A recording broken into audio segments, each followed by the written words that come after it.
Well, Jason, nice to meet you. Very nice to meet you. We're here at your corporate headquarters at Ruby Collins in Georgia. And so we showed up here today to meet with some of your team out in the field. And when we came here first, there was kind of a big party going on, a lot of stuff happening here. Yeah. And I heard that this is kind of a new office experience that you guys are doing here. It is. So I was wondering if you could just give us a little bit of a tour here to start. Yeah, so just to start today, we're having a retirement party for one of our division directors who's been here for many years, great guy. And so we had a lot of people here that, his friends, some of our field guys. And so that's what we were doing. If we're walking too fast, you just tell us. And then our space here, we just finished this building. We moved in about 2 months ago. We had, this is our old building. This building's only 7 years old now. Well, and how old is Ruby Collins in general? So we're in our 56th year. Uh-huh. In the 70s is when Ruby Collins started. Okay. And so all in water and wastewater. Okay. Is everything that we do. So old building there. The original Ruby Collins is actually up the hill. I think I was up there earlier today. We no longer own that space up there, but everything's down here now. We were overflowing in this building, and so we had 2-3 people to an office. And we did. And so we designed this space, and we've sort of separated the spaces now to all operations in this building, and all of our administrative staff, HR, AP, AR, all those guys are all here. Okay. And we built this space simply because we wanted an outdoor space, indoor, outdoor, to be able to enjoy on days like a retirement party day. We had our open house out here last night, and it was a huge success. It's a really nice space.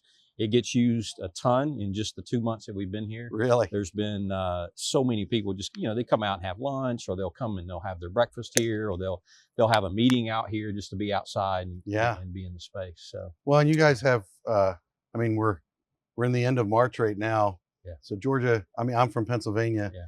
Georgia has a little bit of a different feel in February and March than we do. It does. It has a lot of a different feel in July and August. Yes. So in July and August, the space will probably not be used quite as much, but and the doors may not be open. The garage doors may not be open as much. But, I really love the features of how you guys have the garage doors that you can have closed, but then you can open it so the space comes together. It's indoor out, and so we had them open today some, and you can kind of flow in and out. Of course, golf simulator room, we got that open today, of course, and really cool space. Everyone enjoys it, and everybody really loved it last night. Those that hadn't seen it. So, yeah. So Jason, how long have you been here at Ruby Collins? So I started in 2021. Okay.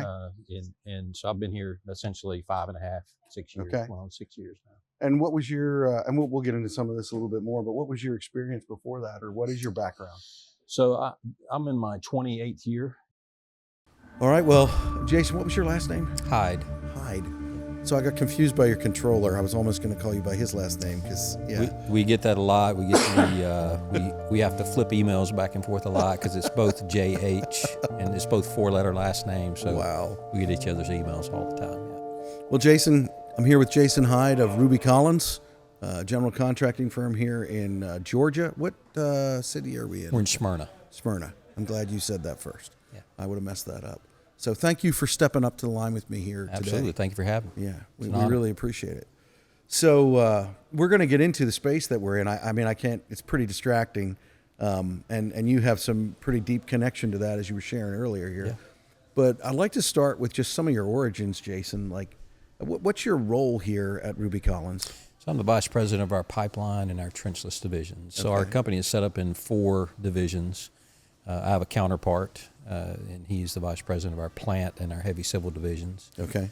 We have them set up that way because our pipeline and trenchless divisions work together a lot. We're on a lot of the same jobs. We're bidding a lot of the same work, and we're kind of brother and sister on a job. And it's the exact same with our plant and our heavy civil division. They're sort of brother and sister on jobs too. We have some jobs where there's 3 divisions working on one job and doing portions of the work, and we'll have a lead division. But that's how we have our business units broke up. So pipeline and trenchless is my role. Okay. So how did you end up here? Like, where did you start? Like, were you in middle school and you're like, you know what, I want to be a VP of pipeline? Yeah, I wanted to be a lawyer, actually. Really? Yeah. Okay, podcast is done. I did. You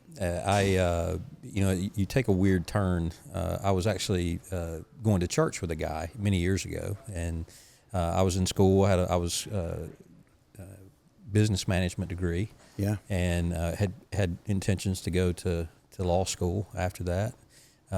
Life happened, a few things happened in my life, and I started talking with this guy, and he said, "Yeah, we can get you on at the Georgia DOT." I didn't have anywhere. I was selling carpet at that time. You were selling carpet. That's the first. I've never heard that. I was before. selling carpet at that time. I'm from Northwest Georgia. If you know anything about that place, it's it's carpet capital of the world, if you want to call it that. So there's a lot of carpet industry up there, and most everybody worked in carpet. And I didn't want to work in carpet, but that's what I was doing.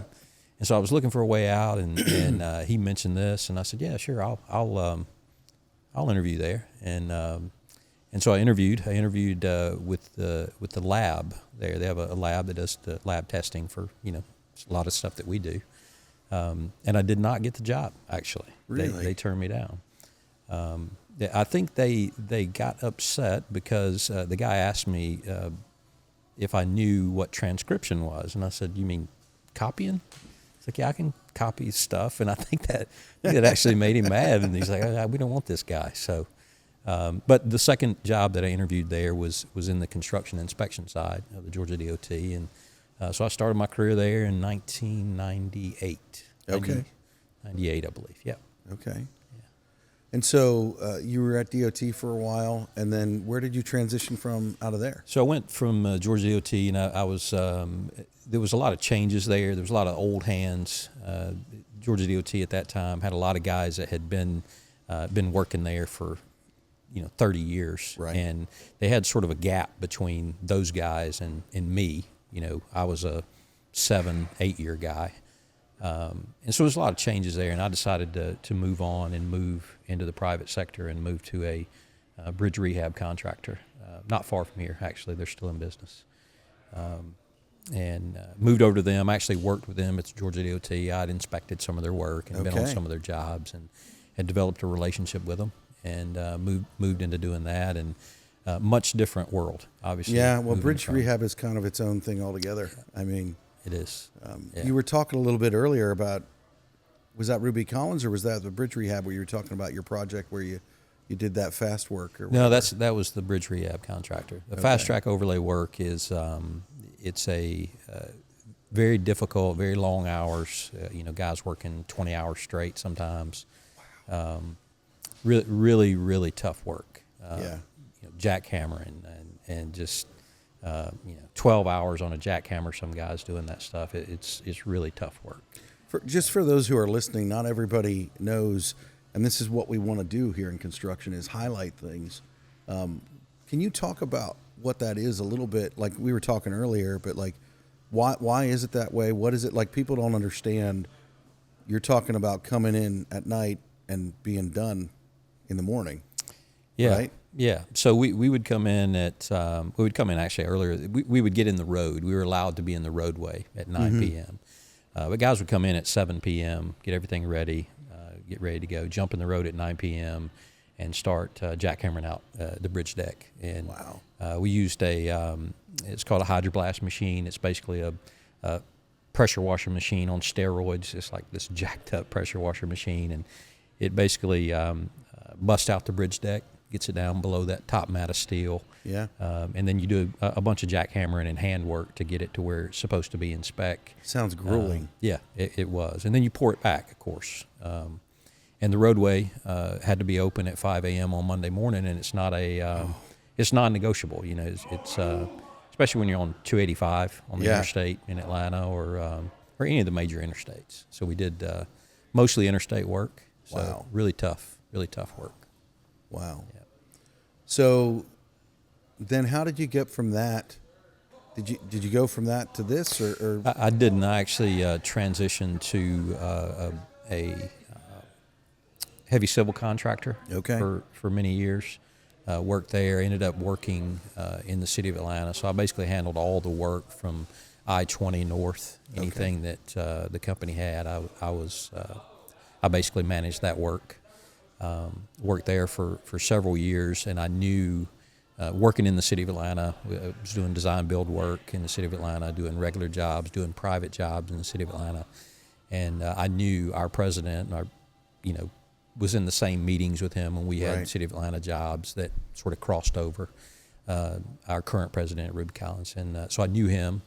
And then I saw that we were actually starting a heavy civil division here at Ruby Collins, and I actually saw it on LinkedIn, and it's like, yeah, I'm looking to make a move. They're much closer to home. I was driving an hour to work, and then battling traffic on the way home. Well, in Atlanta, that doesn't mean you're driving that far. It doesn't. Yeah, you're right. So just was battling traffic and was looking to make a move, and so I'm 10 minutes from here now, and it's much nicer.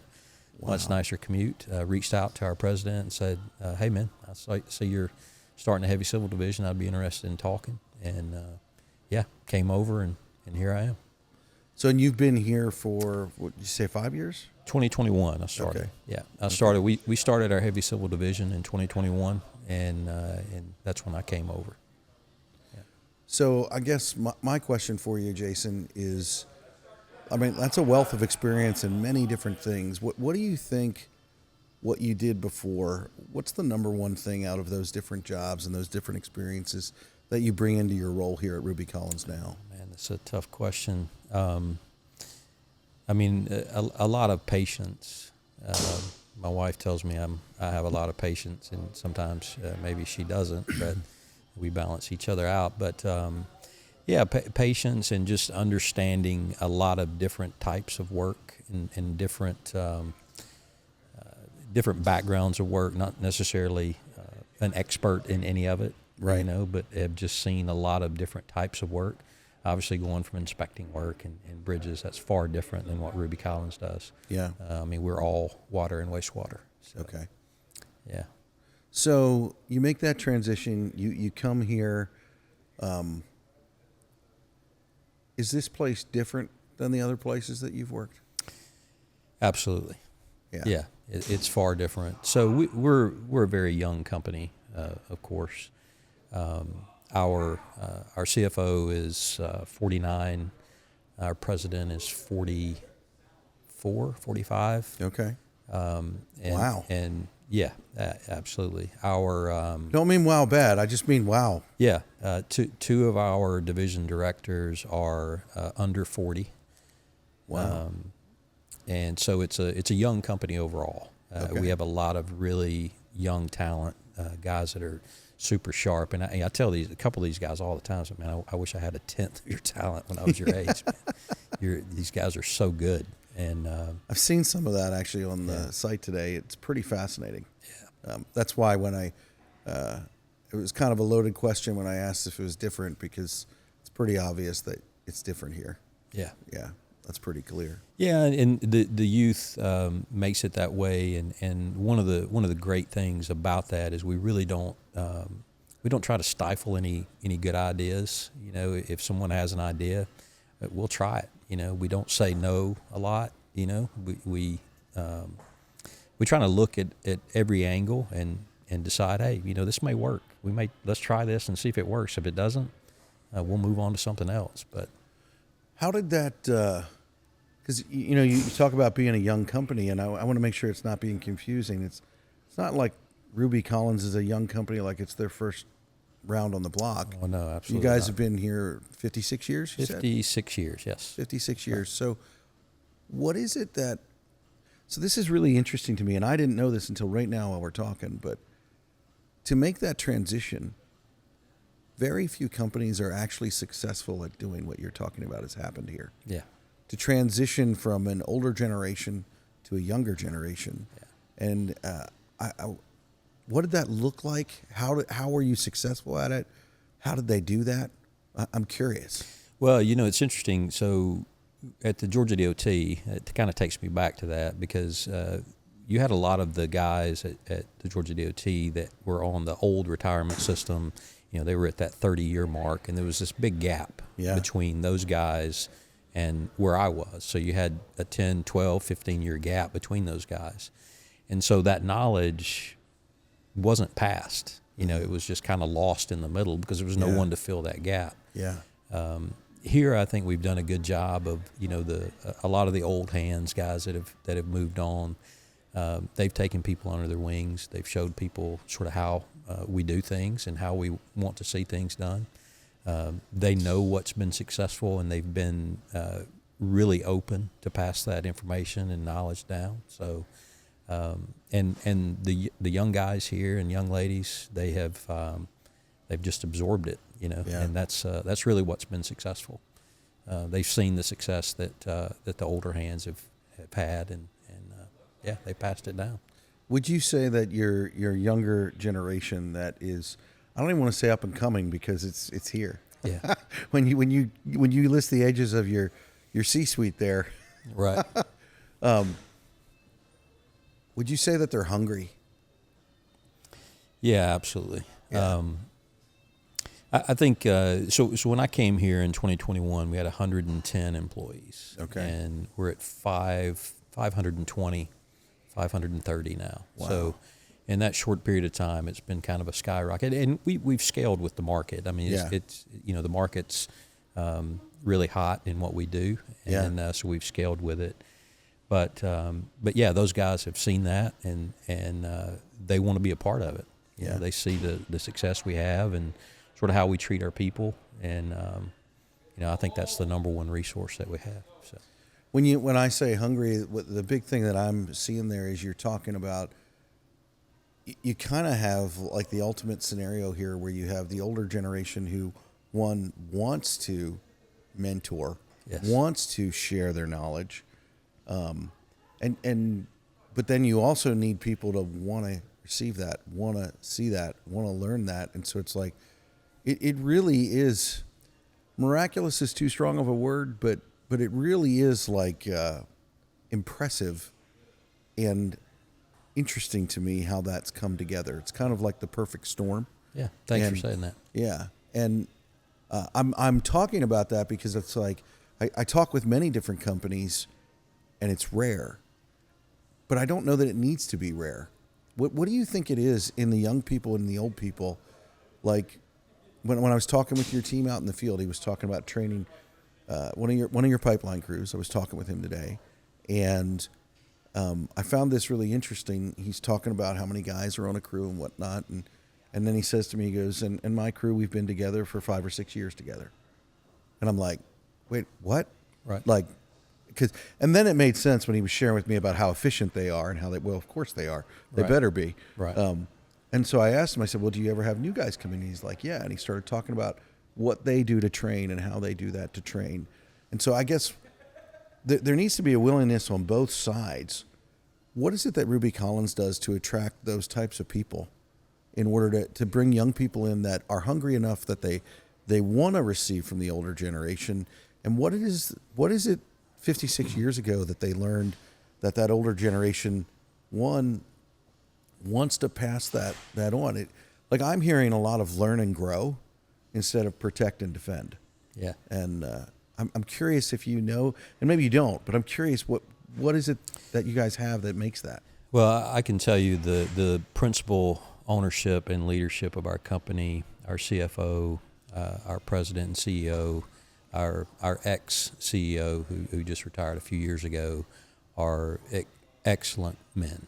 They're excellent leaders. They're very motivating. They're very kind. Come on. They're just great guys. Yeah.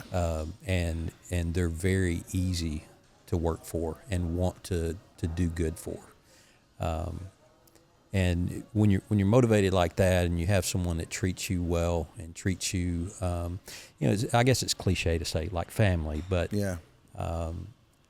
But they understand. They came up. Our CFO started his career taking the trash out in a construction trailer. Come on.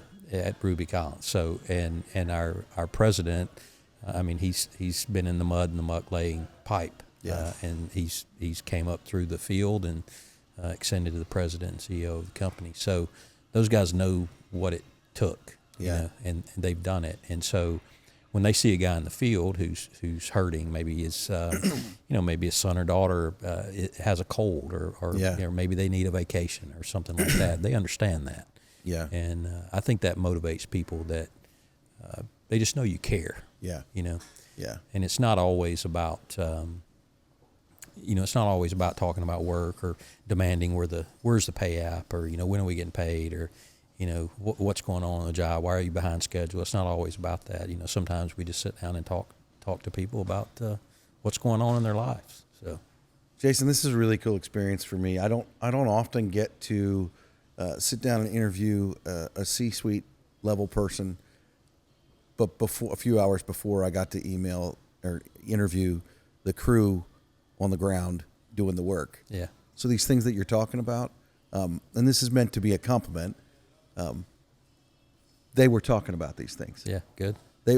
That's one way that I think that you can really see culture, and is it real or fake? Yeah. Because we all put the core values on the wall and say, integrity is important. We care about people. Right. We do this stuff. It's different when you see it in the people. Yeah. And one of the statements that I heard today was I was asking different questions because I wanted to pull some of this out. And the statement that was made, well, why they were saying to me how Ruby Collins cares, and that's pretty obvious to them. And I said, well, why? What is it about leadership that makes them care? And I actually think we were off air when we were talking about this, because we're standing around talking, because there was more than one person making a comment about this, and they're like, well, leadership comes out in the field with us, like they're out here. And the guy said, he goes, if you don't know leadership and they're out here, then you do know them, meaning they come over and they make sure that you know them. That's right. And that's when you talk about being an excellent man or an excellent leader, it's exercising that caring and taking the time to realize that you're not so important, that guy doing the work right there down in the dirt matters just as much as you do. I would say he's far, far more important than I am. Yeah. Yeah, I would agree. Yeah. Look, I've always had this philosophy. The people in the field are our number one resource, and the number two resource is a distant second. Yeah. Those guys matter so much. Yeah. We care about them. We care about their families. The burden that I think that I carry is when you look at those guys, you're responsible for those guys. Yeah. But that guy or that lady, they have a spouse. Yeah. They also have kids. They have a home. They have a car. And so I feel responsible to make sure those guys are all taken care of. Yeah. And that's what hits home with me.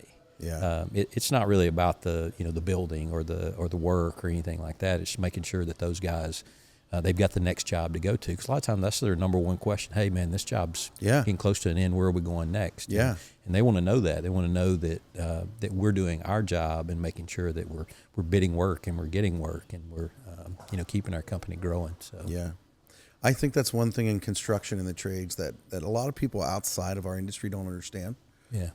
Because when you talk about, I've been there where I've been the guy asking where's the next job, and I've been on the other side of it where I've been being asked where's the next job. Yeah. And you really hit it on the head where it's like, I believe that the craft workers in the field, they're the ones that make the company money. That's right.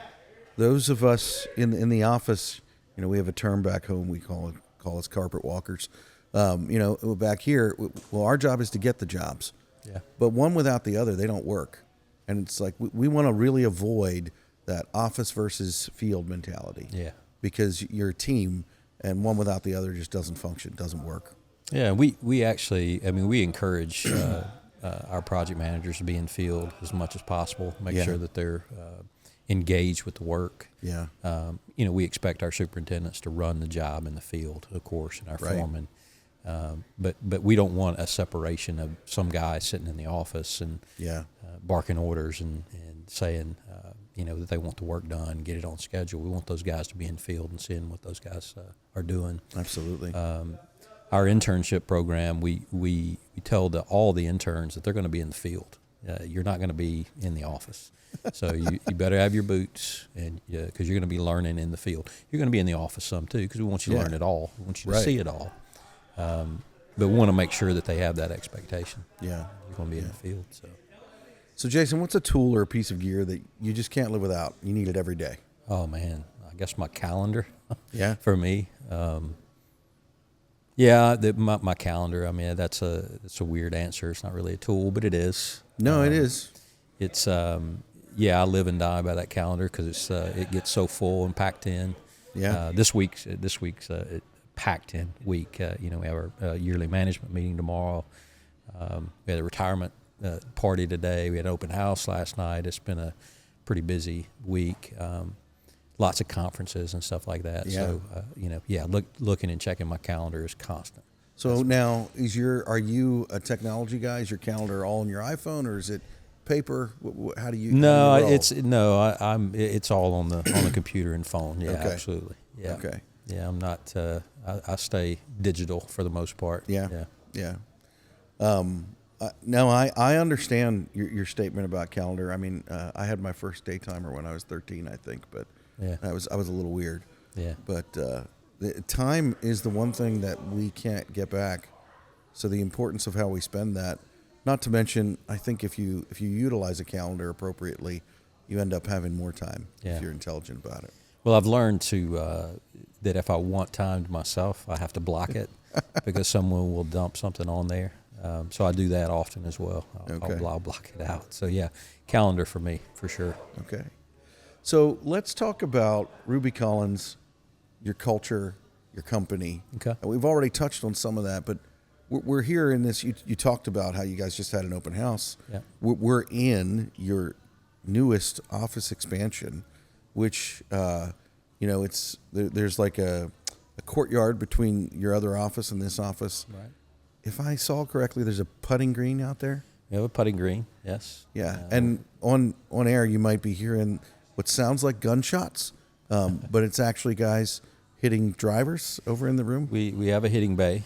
Okay. We sort of went back and forth on what to do in this office, and a lot of us play golf and enjoy golf, of course, but we debated on putting that in there because we're like, well, we don't want guys, spending 2 hours in the morning when they're supposed to be working, Right.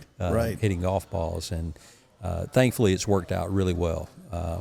Guys aren't doing that. I mean, we do it a lot after work. It happens a lot during lunch, and sometimes you get frustrated after a meeting and you go get a frustration out for 10 minutes. Well, that would be therapeutic. And you come back. But yeah, so our new space we just moved in. Been in here about 2 months. This is all operations. So our top floor where we are now is our plant and heavy civil division. It's primarily those guys up here. Okay. And then on the bottom floor is our pipeline and our trenchless divisions. We expanded our conference room space. Those divisions feel more comfortable closer to the ground. Yeah, It's a absolutely. pipeline joke. That's a good pipeline joke. Yeah, in the mud and the muck, so we're down closer to the ground. And so we expanded our conference room space. We have 3 conference rooms in this building, and we were really running out of conference room space where we were. We were running out of office space. Of course, we had 2-3 people in an office in our old office. So this was a welcome addition. And it was more about collaboration, really, because we were getting a little bit disjointed. We had our building up the hill, so we had people up there. I actually sat up there before we moved in here. We had people in this building next door. And so we were a little split up, and you're having to walk up and down. And, if you wanted to have a meeting, it was tough to get a meeting space because they were always booked. Great space. We have a huge training room, conference room downstairs where we can do we can host 40 or so people in that training room and get some safety training in or whatever on a rainy day. It's just a really, really great space, indoor-outdoor space with the garage doors. And When I saw a kitchen and a bar. We have a kitchen. I don't know, was I not supposed to say that on air? No, it's okay. No, it's fine. We have some cold brew coffee, and there may be a keg in there, maybe not. There's a couple of taps over there, but really nice kitchen, great space for guys to come in and eat and have lunch. And a lot of the folks from next door, they've come over here now, and Okay. they hang out over here during lunch, and so we get to see everybody. And then downstairs we have a coffee bar, so it's not a full kitchen down there. We have a coffee bar and refrigerator and other stuff. There's a gym in the back corner back there. Okay. And so it's not fully outfitted yet, but gym down there, and great space. It really is. You had said that you were voluntold to project manage this. I was voluntold to project manage this, and also our shop. So we have we built a brand new shop as well. It's about 15 minutes from here. Okay. So I was voluntold to PM that, and we had those going on at the same time. So it was a lot. So when you talk about people being disjointed, because some people would look at a space like this and be like, well, it's an office. Right. Why is it like this? Why is there kitchen? Why is there cold brew? Why is there, what do you call that room where they're making all the noise? It's a hitting bay. A hitting bay. Yeah. I'm not a golfer, so Yeah. so like, what part of what you were dealing with being disjointed played into that, and tell me some of the why from a collaboration and design standpoint. Yeah, a lot of good ideas just come from hanging out in the kitchen and talking about a job that's coming up or a bid that we're doing, and you're just chatting like you and I are, and all of a sudden you're like, oh yeah, we should do this. Like that idea just pops in your head, and we didn't have that, and we weren't able to, like this afternoon, for example, we had that retirement party, but we had a bid that was about to go in, and we just had an impromptu meeting. We just called it really quick, 8 or 10 people. We jumped in, made a couple of quick decisions, and so I think it's that, and you didn't really have that when you're in 2 different buildings, and you're scrambling and scraping for space to have a conference or have a meeting. Yeah. And just to be able to just walk down the hall and touch base with somebody on something, it's a lot better now that we have this space. So makes collaboration a lot better. Well, I think it's funny. The design and the flow of a space plays a huge part into that. Like the reality is, if there wasn't an opening here, your pipeline crews would be in the basement. Right. And so, but it's like, I mean, I literally am looking down there and I can see those offices and see those people. And that kind of stuff is really important, I think, and that intentionality in the way that you put that together. Yeah. And, if you're listening and you're like, oh, I wish that we did that in our office, you're getting to see this. They weren't here always. Right. Like you're talking about, being up there on the hill and being over here and being disjointed in that way. But this is an intelligent way to deal with being disjointed and bringing that together, and the importance of thinking about that as you are building out your teams. I mean, that's pretty essential. Yeah. I really like that. We didn't, you don't ever know how something's going to work, when you start to build it. But I think everyone's been really pleasantly surprised at how, with 4 divisions and us having them separated. Yeah, like it's very do, unique. There's sometimes there's competition, there's but you don't want to get people bickering back and forth between divisions. So we don't do that, thankfully. And this has made it so that, our pipeline guys who maybe had never even met some of our plant guys, right. they know them now, and they can talk to them. But it's brought our company together for sure. Yeah. I think. Well, I think that's an important factor in being effective at the work that you're doing, and being together in that way, and also just enjoying your job. When you talk about the creativity and problem solving, and having a space where it's like you can, relaxing your mind in that way, that's what builds creativity, is being able to have that opportunity. Yeah. And so that's pretty cool. Yeah. So let's talk just a little bit more about Ruby Collins. We talked briefly about the work that you guys do. You talk about your different divisions. What would you say is the 3 main culture factors that bring your entire company together? Oh man. And don't worry, we're recording, so whatever you say is what they're going to be now. Yeah. So we're etching these in stone. Yeah, I mean, I think one is we care about our people deeply. Well, and that comes right from the top, from what you were saying earlier. Yeah, absolutely. For sure. You know, and one of the things I did want to, just as a sidebar, really quick, I don't want to get off topic, but No, you're fine.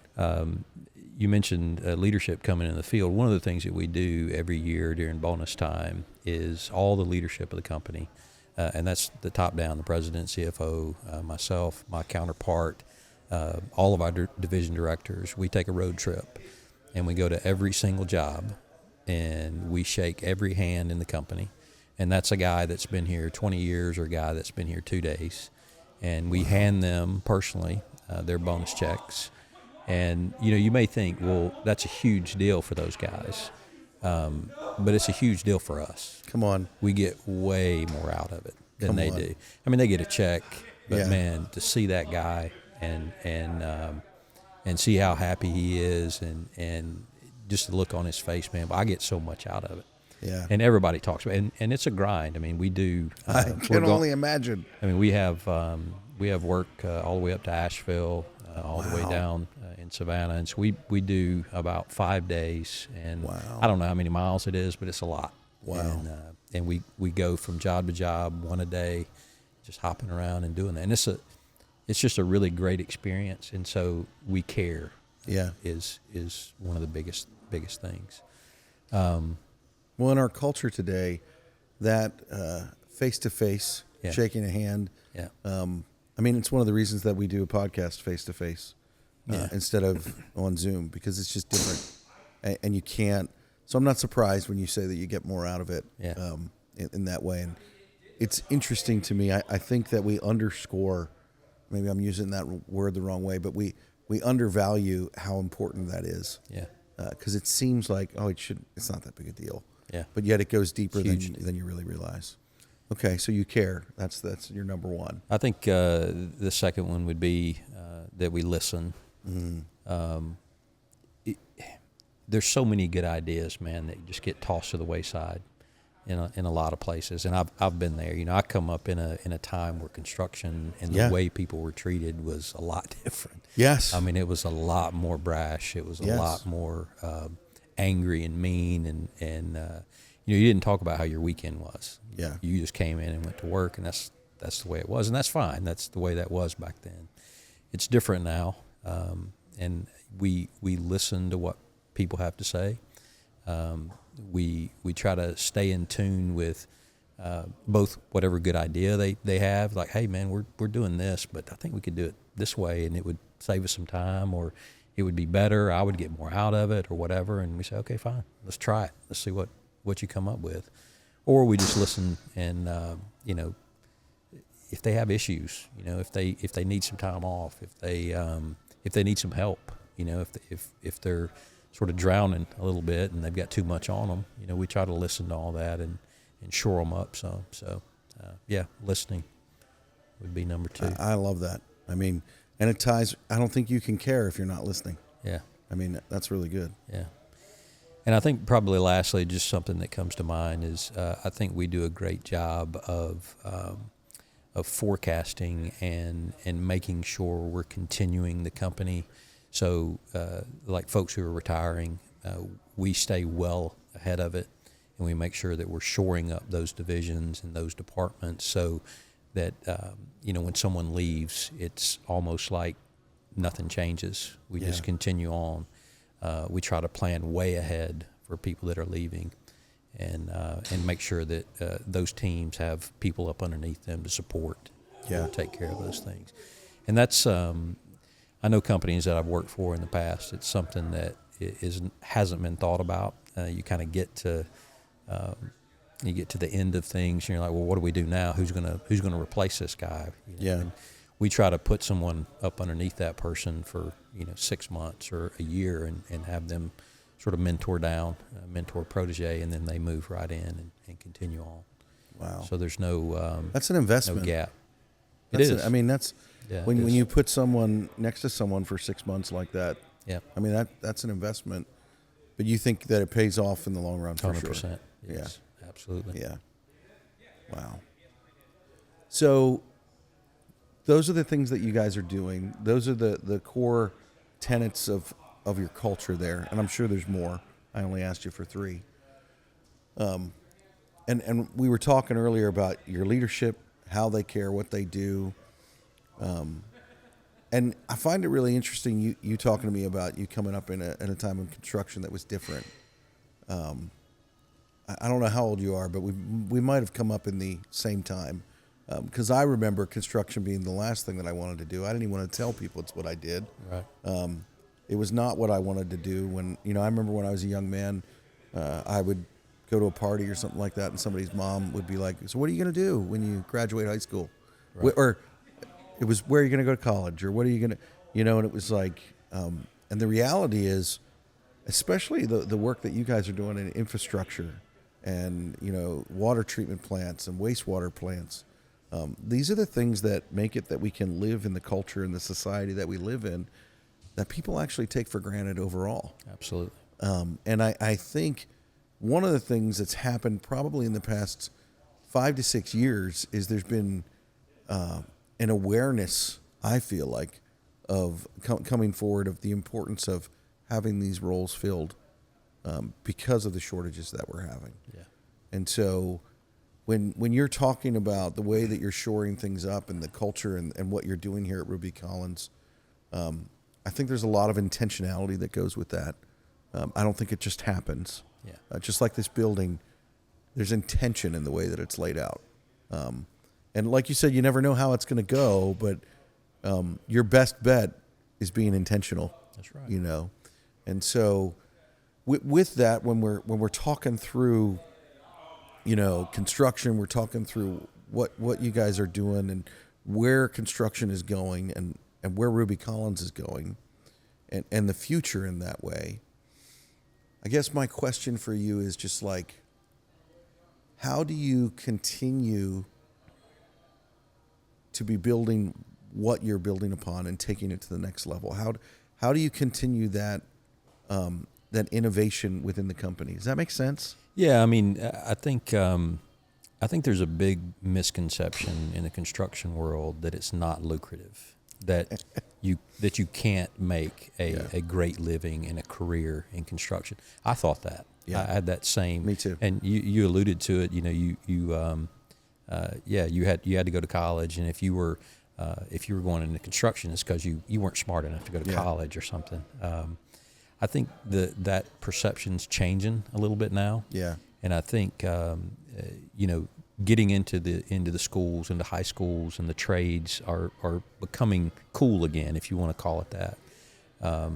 We're able to show people that this work is not, sure, it's blue collar work. Yeah. But we're able to show people that you can make a really, really good living, and you can have an amazing career with a lot of really good people. Yeah. And you can drive down the road and know that, hey, I put this pipe in this road 15 years ago, or we built that wastewater treatment plant 5 years ago, or whatever that is.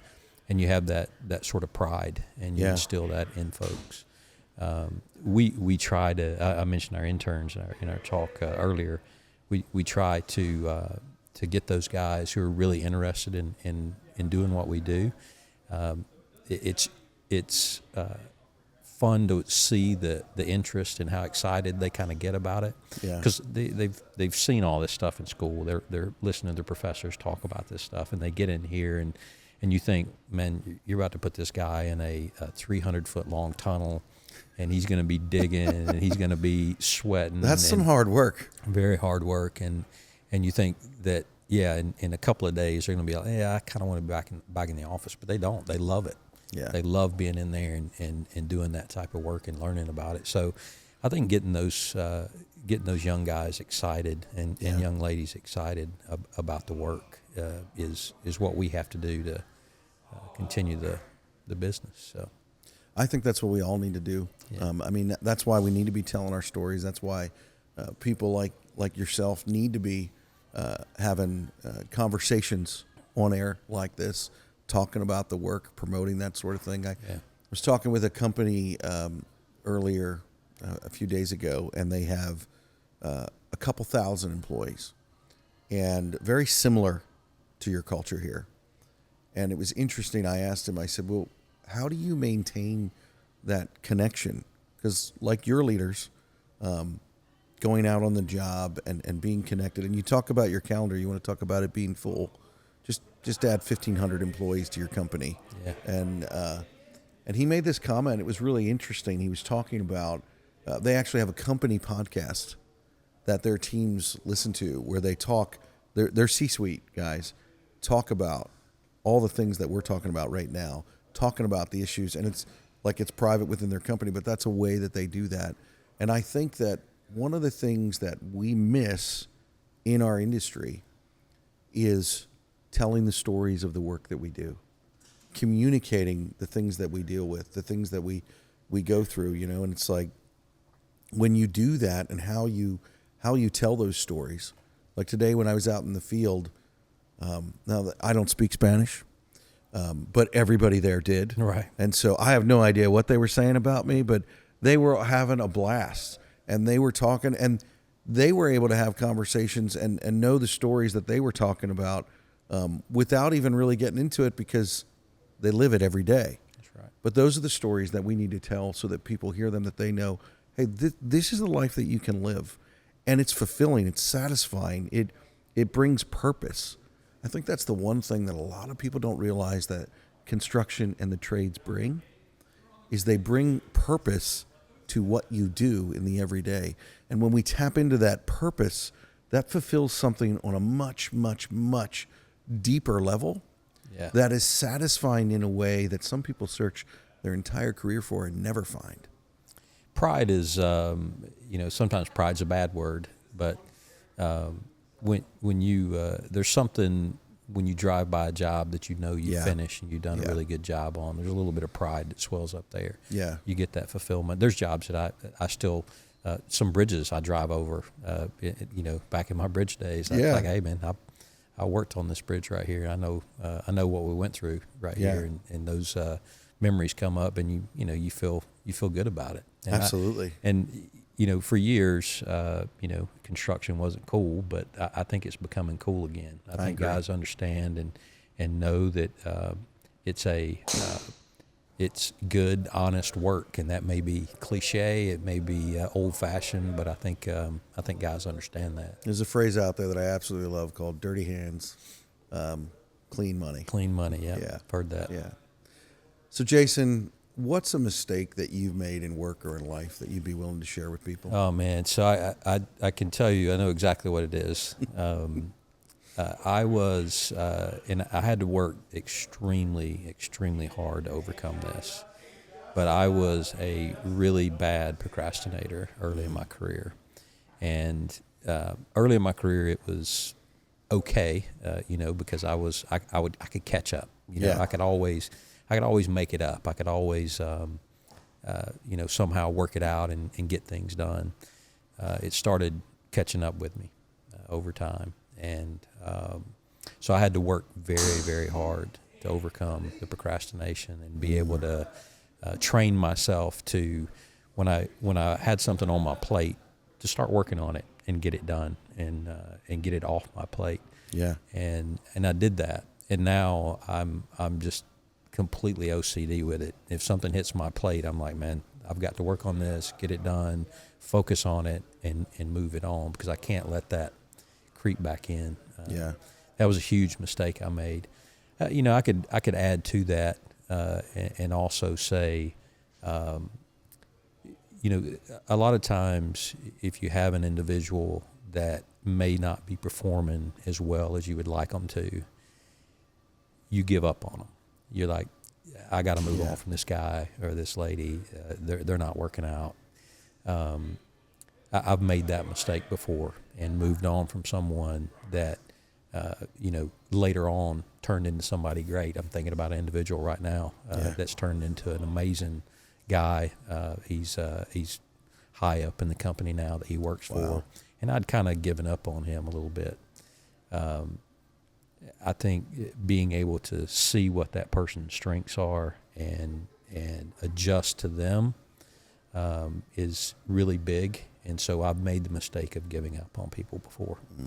and that's tough, but it's really good to see someone excel. Yeah. And I think one of the things here that we do at our company is, again, back to those 4 divisions. If we have somebody that's in our pipeline division, for example, and maybe they want to try something different. They're like, hey, I think I'd rather, go work on plants. I think that's more interesting to me.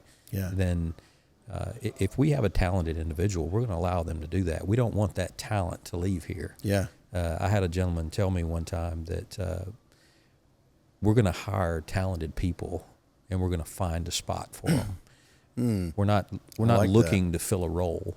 We're looking to hire very talented people. We'll figure out where to put them after they're here. And so now I believe we do a much better job. I do a much better job personally of trying to understand and develop someone's skill set, know what they're good at, and put them in that role so that they can succeed. Because when they succeed, we succeed, of course. Yeah. That's my biggest, those 2 things, just giving up on somebody a little too early and then procrastination. Those are big ones. I mean, and I've experienced both of them. The one of just earlier this week, I was talking with someone, and within our own organization, there are people over the years that I would prejudge based on some triggers and things that I saw, and I have almost always consistently been proven wrong in that. Yeah. And you see something that triggers some sort of thought that it's like they're not gonna. Oh, that's just who they are and how they're going to be. I need to move on. And it's like that. What do you do? Because there's a challenge there with you talk about not giving up on someone too soon, but it's like, how do you handle that feeling when you're in the midst of it and it's like, I just can't do this again? Right. Yeah, it's. I didn't mean to push harder, but no, it's okay. When you have an individual that is not performing, or maybe, I guess that's the wrong statement, when they're not performing the way you think that they should perform, it's we talked about pride earlier. Sometimes you got to swallow your pride and look at that person and say, well, where could this person work out better? Maybe I'm not evaluating their skill set as good. Maybe I'm not communicating my expectations enough. How can I communicate differently? Yeah. We've got a lot of different personalities, man. I mean, we've got some guys that are super outgoing. They talk a lot. They're very articulate. We have got other guys that are very quiet, that are very measured. And both of those types of people are highly talented at our company. And they learn and they absorb information and they take feedback completely different. And we just have to know how they take feedback and know how to get the most out of them and motivate them. So it's tough, man. I mean, personalities, and it's the hardest thing that we do is management of people is the hardest thing anybody does. Yeah, it is. It really is. And so, and with this many personalities, I mean, 520 people, 530 people. I mean, it's a lot of personalities, and 1,500 people. That's a lot of personalities to manage. Getting the most out of them and understanding what their triggers are and the things that they enjoy versus the things that they don't like to do, and measuring their talents and knowing that this guy is great at this, he's not so good at this. Yeah. So let's work on this thing. Everyone wants to do what they're good at. Yeah. And so I heard a quote the other day that says, everybody wants to be a champion until it's time to pay the invoice. And that hit home, man. I was like, wow, that's a great statement, you know, and that hit me in the face. And, a lot of folks want to do what they're good at and then ignore the things that they're bad at, when we really should do the opposite. Yeah. So. Man, Jason, I really appreciate it. This has been a great conversation. Yeah, absolutely. Thank you. I think that you've uncovered some very valuable things about Ruby Collins, about yourself. I really appreciate your honesty in the mistakes, because I think that's tremendous value.